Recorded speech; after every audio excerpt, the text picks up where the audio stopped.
learned this from Pavel, who helped form the RKC and really popularized kettlebells in America. And Pavel's a really innovative guy. He has a lot of methods to make exercises more effective.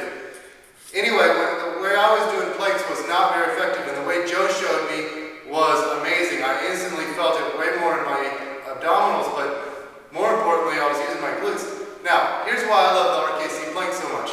When people do a deadlift, they come to the top. You want them finishing strong.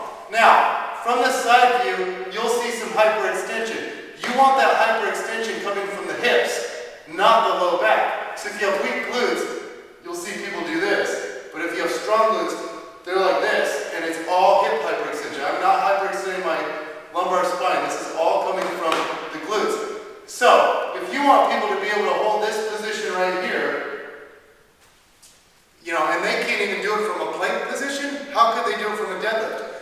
So in my opinion, this exercise is an amazing exercise for teaching people how to hold that posterior pelvic tilt. That's one of the roles of the glutes that no one likes to talk about. People say the glutes are hip extensors, hip abductors, hip external rotators. They're also posterior pelvic tilters. So, here's what Joe had me do.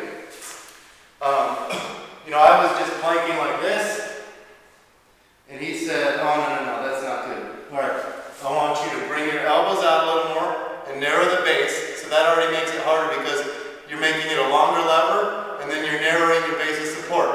So that alone makes it harder. Then he said, contract your quads to straighten your legs out.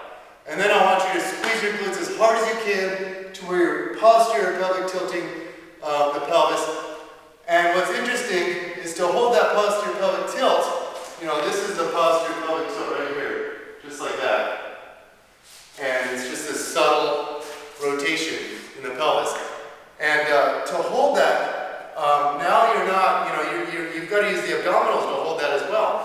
So I measured the EMG activity of this, and I got like over twice as much rectus abdominis and oblique activity. So you're going to feel this way more in the abs, but also, like I said, in the glutes. And I think people need to be able to rotate the pelvis and dissociate the pelvis from the spine in order to, spare their low backs and not have low back pain, and to transfer forces properly, because the gluteus maximus attaches to the sacrotuberous ligament. It helps, it's called force closure. It helps transfer forces through the sacroiliac joint, close it up, seal it tight, and help you transfer diagonal forces. So, here's how you do it.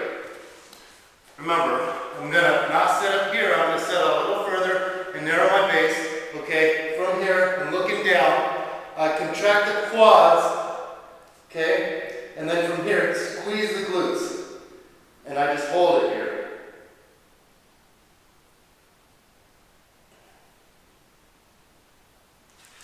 Now, what you'll find is, weak people, you will see their glutes.